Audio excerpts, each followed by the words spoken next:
Hello, everyone. This is No Soundbites Allowed. I am your host, Michael Vasquez, the Dragon of the Southern Tier, and here on this program, we do long-form political commentary, something that you really deserve, because far too often, the media only gives us headlines, it only gives us little sound bites to be able to try and understand all of the issues that are affecting us in our lives. I hope you're going to enjoy this. I enjoy speaking with you. So today, it's really interesting. It's a great day today. I just got a notice just before we went on that Sony Music Entertainment dropped one of their claims against some of my work, which is really good news to hear. But more importantly, in the last couple of days, if you've been seeing the show, you know I've been talking about really serious issues. We've been talking about what's been going on in Seattle at the Chaz, or if you want to call it the CHOP, the autonomous zone there. We've been talking about Jessica Doty Whitaker, who was killed in Indianapolis over the weekend. We were talking about Hakeem Littleton, who was killed over the weekend in Detroit. We've been talking about gun control. Well, actually, we've been talking about Black Lives Matters and the divide that's in our nation. But one of the things we haven't talked about is gun control. And I think it's a very important issue. And it's something that's fallen off the face of the conversation in the media at this time. But I think we really need to bring this back up, because there's something very important to talk about when we're talking about the Second Amendment, when we're talking about gun control, and we're looking at cities like New York, Chicago, Baltimore, Detroit, LA, if we're looking at Seattle and Portland, if we're seeing Dallas, where we've seen people over and over again that they have been murdered, that we see crime sprees, we see shooting sprees all across this nation because of Black Lives Matters, the Progressive Leaders of Tomorrow or plot, the radical far left socialist progressive agenda that's being forced onto America, that's separating us. You know what? Let's take a moment to look back in time and bring it up to date. What happened to the idea that only the military or the police should be the ones that should be allowed to have a firearm and that they will protect us? Let's really think about that. Now I'm going to go back in time a little bit on this, and we're going to go back. This is a video of a much younger, 7 years ago. 7 years ago, a younger version of me. And this was in December 18th of 2012, as a matter of fact. And we were talking about what was then going to become the New York SAFE Act. And in that conversation, I was against that idea. So let me tell you a little bit about that. Oops, getting a call as we go. So this is what I had to say on December 18th of 2012. But then again, everybody has this in their home. A steak knife. What's the difference? Well, this one you have in your house. Everybody. And this one can be concealed easily. This one is a deadly weapon as much as any of the others. They all can be used to kill. And everyone has access to them. So the question comes, what are we really trying to say? Are we trying to put a gun control ban on guns because we want to protect each other? Because we want to make sure that no person who's mentally unstable or a criminal who is intent on causing harm, we want to make sure they can't get these things. Well, they can get any of these things. They can go down to a five and dime or grocery store. They can go anywhere. They can go into their house or your house, and they will find any of these items, and they can use them to kill you because they are criminal and or mentally unstable. That's their intent. So if we're going to go and make a ban, if we're going to restrict this because we want to have the feeling that we are safe, that we have done something, that we have somehow stopped criminals and the deranged, let's remember, we haven't stopped them from getting weapons. We haven't stopped them from being mentally unstable or from being able to act out with a will to harm others. Yeah. I think that was a pretty good statement that I made back in 2012. The argument right after Sandy Hook was the nation was reacting. We were very emotional, and we were told we can't not do something. We have to do something. One of the worst things that you could ever hear from the government. I don't care whether you're a Democrat, a Republican, a libertarian, a conservative, progressive. When the government says we're going to do something, that we must do something, it is almost invariably true that they're going to do the wrong thing because they're reacting emotionally. And they're going to react in whatever is the most effective, well, not effective, the most politically effective way that they can, so that in the very short, immediate term, they'll be able to get reelected because they want to raise more cash for their next election. That's what we see happen over and over and over again. And in 2012, that was the thing that was going on. Governor Cuomo, like many governors and many people across the nation, were saying we have to get rid of firearms, that this will make us safe, that if we just restrict the firearms, the criminals will no longer kill us or our children.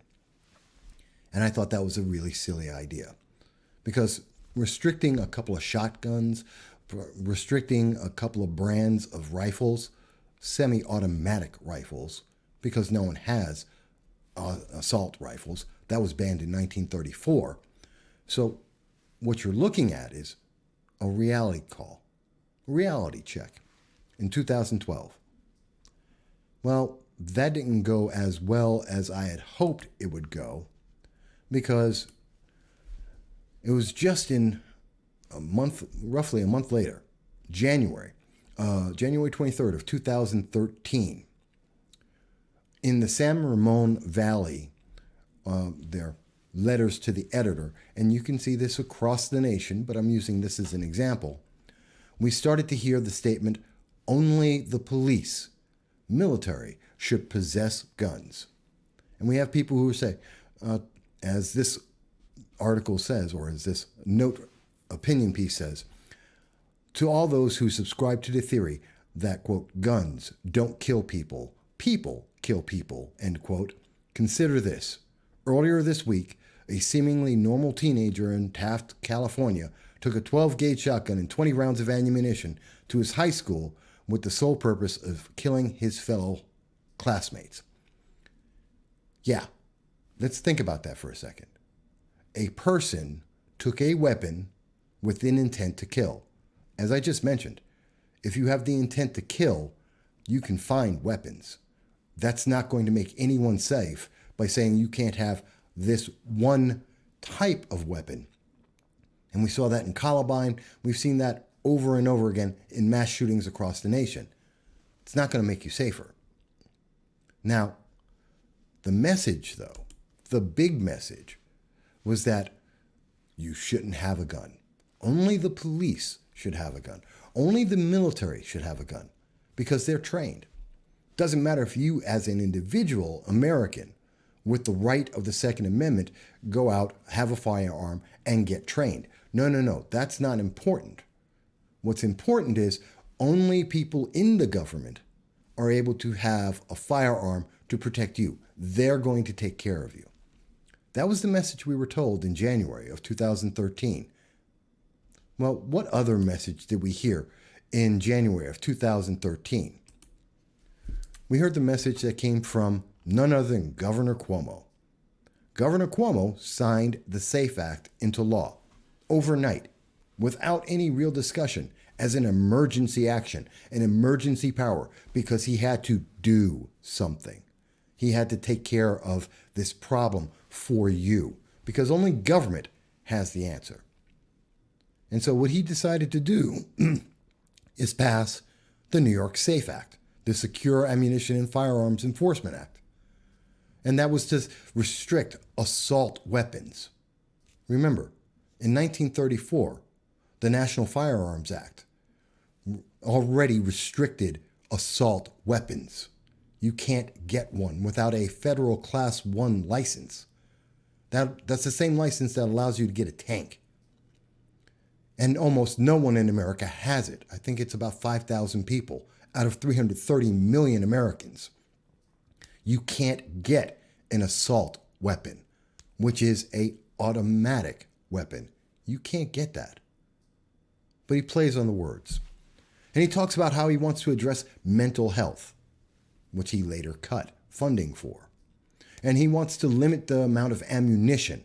I mean, one of the big things, and this is from a newspaper no less, now a gun's clip or magazine is limited to a capacity of 7 rounds. Now, first of all, the 7 rounds in the magazine, that's unconstitutional. It was struck down by law. But a gun's clip, it's funny. A clip can't do anything. If you have ever held a gun, if you have ever loaded a firearm, then you know a clip is meaningless.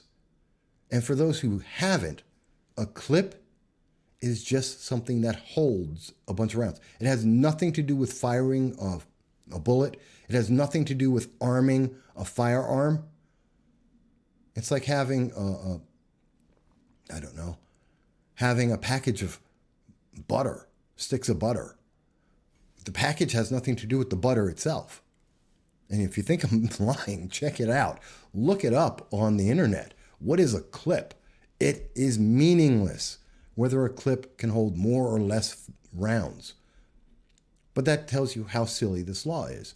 But it is going back to the idea only the police or the military should possess guns. And you shouldn't have one. And don't worry, because you have that, the SAFE Act is going to make you safer. It's going to protect you. That's the message that we got. So let's fast forward a little bit.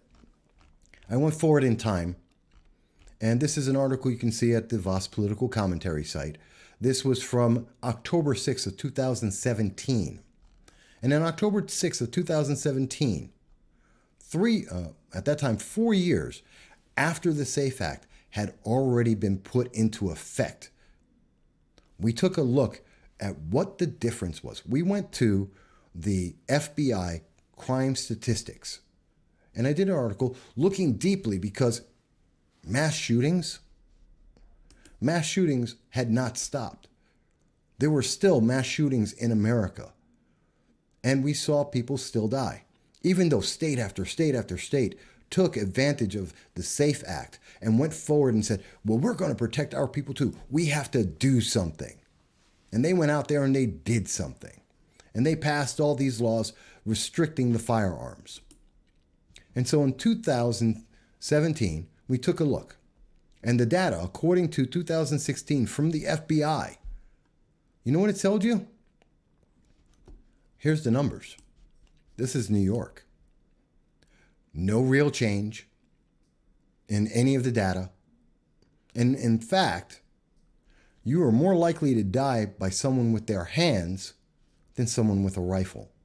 You are more likely to be stabbed to death than someone to shoot you with a rifle and or a shotgun combined. Yes, handguns were deadlier. Always have been. But no one's trying to take away your right to have a handgun. They're trying to take away your right to have a rifle or a shotgun. And it's the least concerning thing.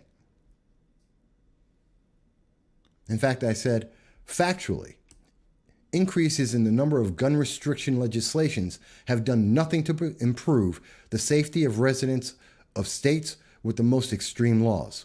Equally, murders by means other than firearms have been unaffected and untargeted by those claiming to seek the safety of the public. Yeah, I'm speaking about Governor Cuomo. I'm speaking about California. I'm talking about Illinois, Chicago. The states and cities with the strongest gun control laws in the nation had zero impact. Just because they made another law didn't stop anything, didn't make the public safer. And you know what? We had 900,000 police in the nation. And that wasn't able to stop someone with a bad intention who wanted to harm someone. But a lot of people didn't pay attention to that. A lot of people didn't care. And again, all of the links to everything I'm showing you here will be in the description of the video, so you can see it for yourself in detail. Matter of fact, it was in 2019 that we saw this conversation. This is from I-24 News. And this is an excerpt of their conversation. You can see the whole thing, all 5 minutes and 50 seconds of it. But I'm jumping in at minute 3 and 33 seconds. And I want you to hear what's being said here. It's very important. Ken, there's a saying that the only way to stop a bad guy with a gun is a good guy with a gun. You're one of the good guys, yes. The police. But do you think that that should only be limited to the police force, or can we be relying sometimes on private citizens? I think we have to extend it to police. I don't think regular citizens have the training and the capacity to do what's necessary. Even if you took some retired officers that wanted to do things on the side, at least they have what we call a trained eye, and they would be able to identify things that are coming in or that are posing a threat to us. So what do you support then? Do you support no guns for private citizens at all? No. Just for the police force? What is your position? I say police. No, not for private citizens. No. Only the police. Yes. Tom, how does that? Oh my goodness. And she's about to ask a gun control advocate how he feels about the idea that no guns for citizens. This is a police chief, a former police chief, out of New Jersey. That's insane. That's gotta terrify people. And again, goes back to the idea, you can't have a firearm, only the police or the military, because they're trained. You don't get to have a gun. This is the message you keep being told. From 2012, this is 2019, August of 2019. At the same time, in 2019, we were getting another message that was being told to us, and that was red flag laws. See, the SAFE Act made you safer, but you weren't safe enough. In fact, you have to be made safer. The government still had to do something because there were still mass shootings. There were still bad guys out there with guns, and they were still killing people. Chicago very clearly made it obvious, as did Detroit and Baltimore. People were still being shot and killed by bad guys. So you have to be protected. They have to do something. And so we heard across the nation the idea red flag laws, where the government, without you breaking a law, will come into your home and take your firearms. If they think you have a firearm, they will come into your homes and take your property. You've never broken a law. They're just going to take it just to be safe. And part of that discussion I want to show you right now, also in August of 2019. And I'm starting off in the middle of my conversation about it, but I'm going to start at minute 12 minutes and 15 seconds. So you can hear something it's very brief. But this highlights the problem with the nature of gun control in the nation right now. We have Kamala Harris, who's going around, Beto O'Rourke, who's going around, Eric Swalwell, who's going around, and they are saying how they will use the full force of government to take away the rights of lawful gun owners in this nation. Shouldn't you be terrified? The 2020 election was getting started, 30 candidates on the Democratic line, and they're all saying, or a majority of them were saying, they're going to take your firearms. They're going to use the full power of the government, the police and the military, to take your firearm. Remember, we were told they're not coming for your guns, except they are. And they started that idea back in 2012 and said they're going to take your firearms. They're going to take it from you because you don't deserve to have a pistol or a rifle or a shotgun. You should not have a gun.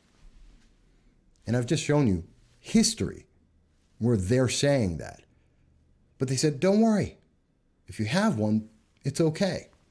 Until 2019, where they said, no, it's not okay. we're going to take those too. We're going to take it all away from you. Only the police and only the military should have it. Well, that's kind of interesting because as we found throughout this entire time and for many, many decades, centuries that we've had police, there have always been bad police. There's been bad members of the military. There have been bad human beings. It happens. It's called life. And throughout that life, we have seen people make very, very bad decisions, very dangerous decisions. And sometimes they made very good decisions. In fact, I want to go to 2020, January of 2020. I know it seems so far away because of COVID. We've gone through so much this year. But the Wall Street Journal, in the opinion of the editorial board, not just a person, the editorial board of the Wall Street Journal came out to rebuke then Democratic candidate for the presidency, Mike Bloomberg, a man who had amassed suddenly a huge following after spending $500 million.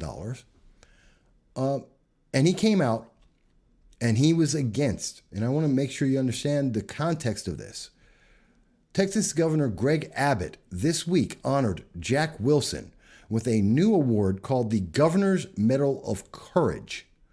Mr. Wilson, a voluntary security guard for the West Freeway Church of Christ, earned the award for shooting dead a gunman 6 seconds after he opened fire, who had just shot and killed 2 members of the Texas church.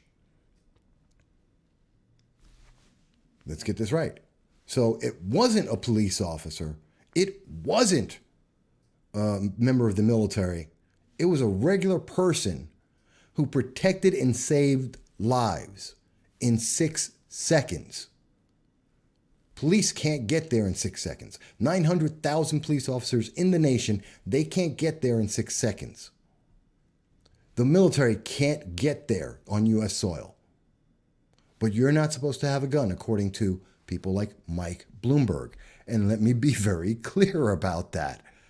Mike Bloomberg said, I wasn't there.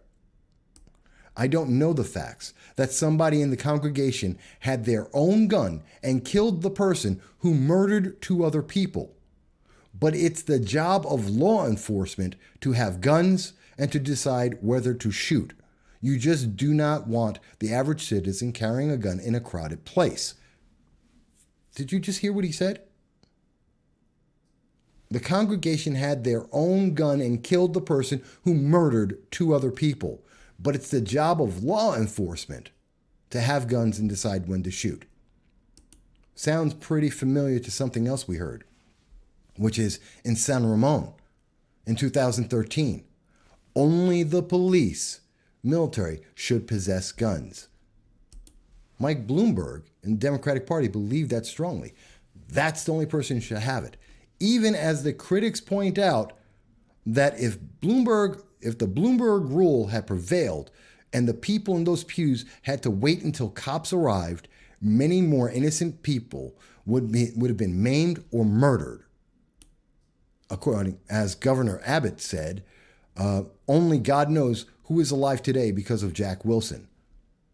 And according to Mike Bloomberg and those who don't believe in the Second Amendment, they don't care. Because a citizen had a firearm and they shouldn't have it. Because only the police should have a firearm. And then we come to just a little bit later in 2020. This is June 23rd now. Just months later, half a year. And now the very same liberal media, the very same Democrats are asking us, do police need guns? Wait a minute. Hang on. We've been told since 2013 that only police should have a gun, that the police should only be ones to do this because we, the government must do something. They must protect you. They have to take care of you. And since 2013, it must be the police because they are trained to do it. And you as a civilian should not protect yourself. You have to wait for the police, even if it means that more people are going to get murdered. Even if more people die, only the police should be the ones to take care of it. You should die rather than have a firearm. This is what Mike Bloomberg, this is what Democrats are saying. And they will use, as we heard in 2019, they will use the full force of government to take that firearm away from you. Kamala Harris, within her first 100 days, she promised if she were to be elected, she would take the guns away from the public using the force of the government.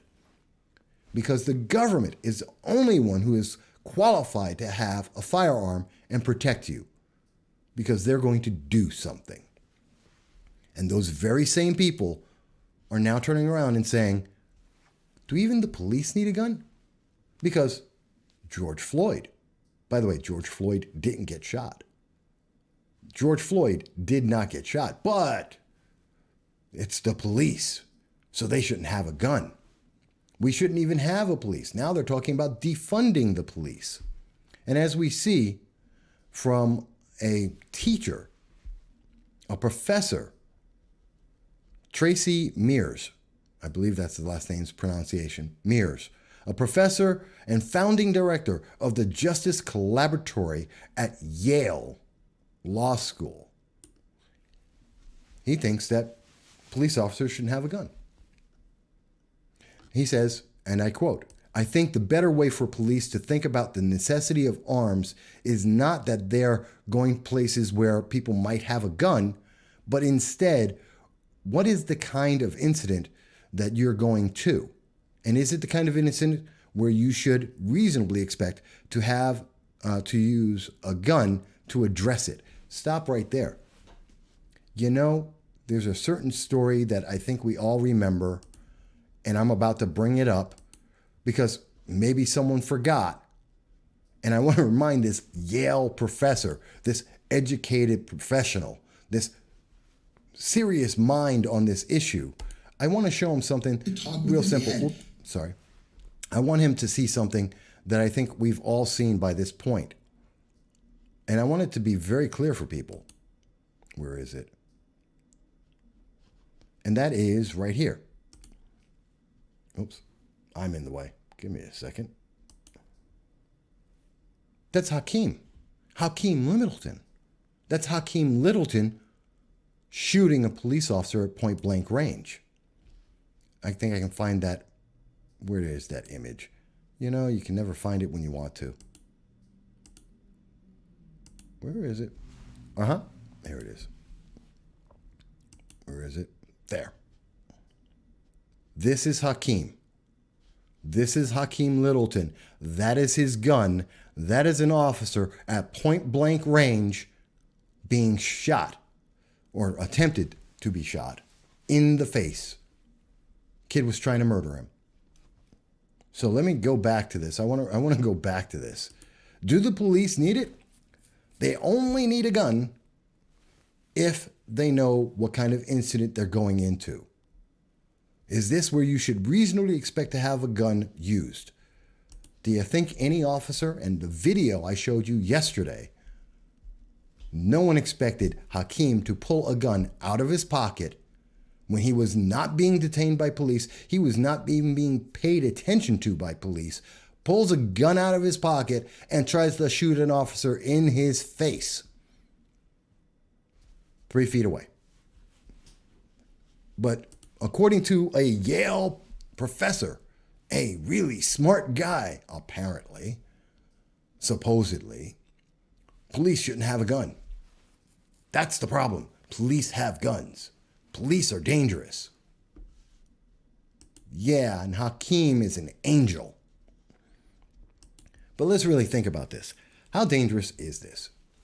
You know, I showed you earlier that in New York State, as well as many other states, the biggest problem is not rifles, which is what you're constantly told you need to be protected against. And invariably, state after state, you are more likely to be stabbed or killed by someone by hand than to be shot by someone with a rifle. That's just a fact. And people say, well, Mike, that was back in 2016, 17. It was just after they started all of this talk about red flag laws and talking about the SAFE Act and all the gun control, because it's going to protect us. Okay, here is the state of California 2020. This is the FBI Unified Crime Report. The most recent year a full report exists is 2018 in California. And in California, based on 2018 data, you are more likely to be killed by someone with their hands or their feet than with a rifle and a shotgun combined. You are more likely to die from someone stabbing you to death than from a rifle and a shotgun combined. That's in California, one of the largest, most restrictive states for gun control in the nation. What about in Washington, D.C.? You know, they want to make it a state. They have massive crime there. Again, you're more likely to be killed by someone's hands or by a knife than to be shot with a rifle or a shotgun. How about we go to, what's another state? Maryland. Baltimore, Maryland. Let's find them. Baltimore, Maryland. You are more likely to be killed by someone's hands or stabbed to death than to be shot or with a rifle or a shotgun.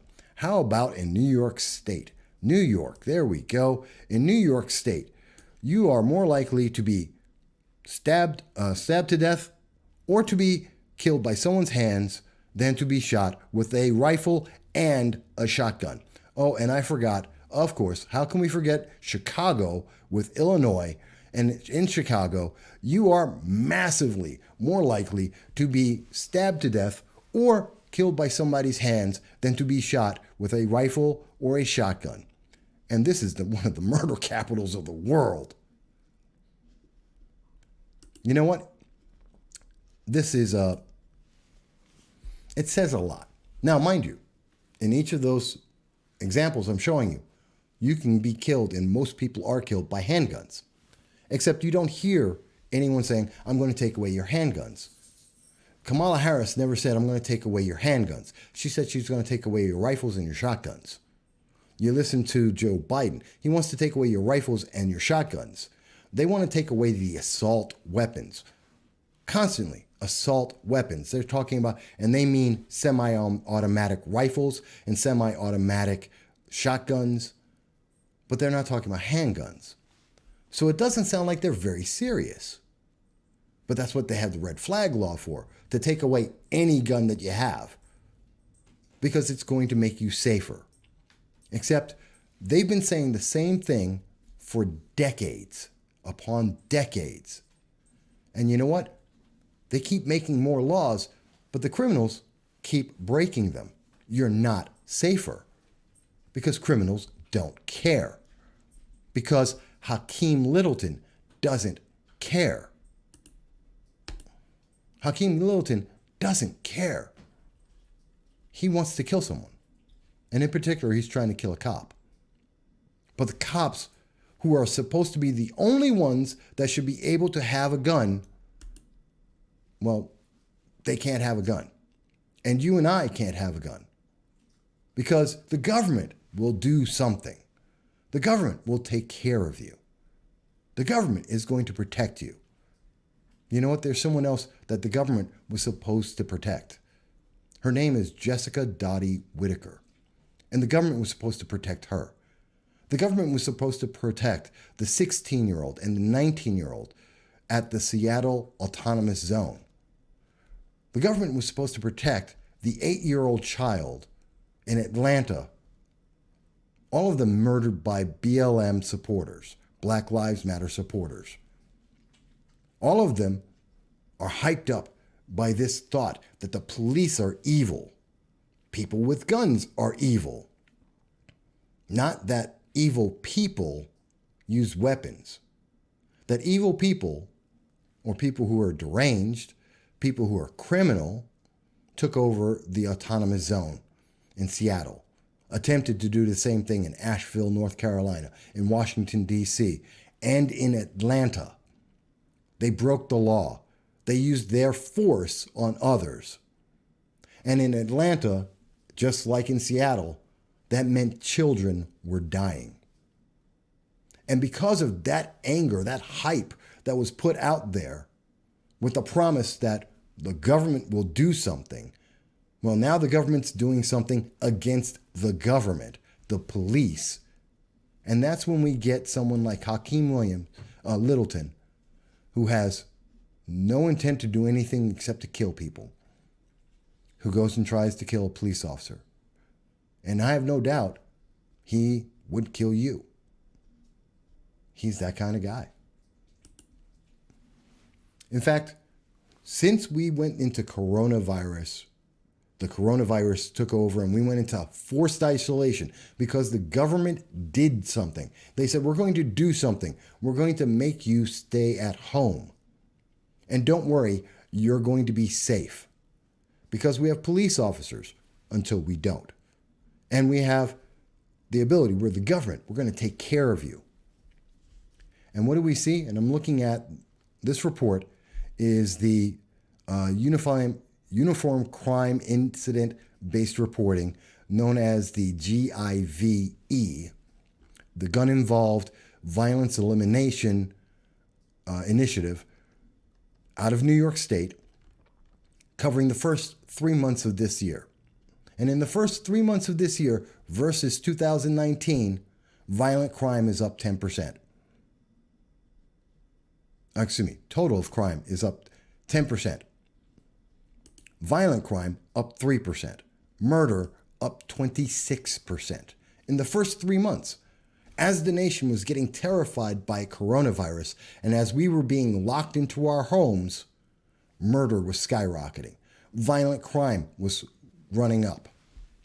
Total crimes were increasing. In fact, if we looked at this very carefully, looking at the 5-year change, where is it? We see that murder, 47.2% increase. That's just insane. Firearms, up 23% on the 5-year average. And I'm using the 5-year average because that includes the New York SAFE Act that was going to protect you. That includes the red flag laws that are going to protect you. How about domestic abuse, which was up year to date, up 32.8%. That's terrifying. And that's before we went into full lockdown. And domestic abuse skyrocketed. Drug abuse skyrocketed. Violence skyrocketed. After we came back out, George Floyd, skyrocketing of shootings. Well over 150 shootings in New York City in the last month. Hundreds of shootings in Chicago, in Baltimore, in Detroit, in LA, across the nation. Let me put this all together for you. We have been told from the very, very beginning, or in this case, I'm just going to go back to 2013. Only the police and the military should have guns. And we went from that, and in the space of 7 years, we went to the police shouldn't have a gun. In fact, no one should have a gun. We may have lost it in this whole conversation about Black Lives Matters. It may have been lost in the COVID-19, but it's a very important thing to keep in mind. There are progressives and socialists out there who are trying to take your firearms. They don't think you should have them. They don't think police should have them. And anything that allows them to take a gun away from you and anything to take it away from a police officer, they're more than happy to do and leave you completely defenseless, knowing fully well that every bit of data, national and statewide and citywide, tells you that when you make people less able to defend themselves, when you take away their firearms, you make people dead. That's terrifying. That's sad. And you know what? I don't agree. And I don't think anyone should be forced to agree to that. It's not just because of Black Lives Matter. It's not just because of the socialist progressives. It's not just because of the racial tensions and the race war it seems they want to try and start. It's not just because we've been told this by Governor Cuomo and Democrats for years, if not decades, and that the only answer they have is the same answer. And that same answer, you can't have a firearm. No one should have a firearm except them, except government. When you keep hearing that over and over again, they just want more power. It's the only conclusion I can come to. They didn't say, in 2013, they didn't care about Black lives. It was okay. They were fine because the police needed to have a gun. 2020, police shouldn't have a gun. You shouldn't have a gun. And that's the case, even if having a gun will save your life and the lives of people in your church. That's their Democratic national candidate. This is what they believe. I'm telling you, I'm terrified. Look, folks, I've been on for about 40 some odd minutes. It went a little longer than I thought. But you know what? I wanted to give you a full, in-context understanding. Right now, today, your rights are being assaulted. You have people who are trying to take away your Second Amendment right. You have people who are trying to, under the guise of protecting you, making you less safe. And it's the same people who are raising up the racial tensions in this nation. It's the same people who promise that they have a solution, and they have never provided a solution in decades, except for one answer. You need to be less safe. And they do it with the words, do something. We're the government, and we're going to do something. Well, you know what? I suggest you do something. Get trained, get licensed, get your firearm. Be prepared to protect yourself. And be very aware and very forthright in protecting all your rights. The First Amendment, the Second Amendment, all 10. You are the power of this nation. Don't be sidelined by distractions. Don't let people use an emotional event like Black Lives Matters to distract you from the fact that these are people trying to take away your rights. I forgot about it for a while. Was reflecting back. We're going to be hitting our 1000th episode very soon. But I forgot. You know?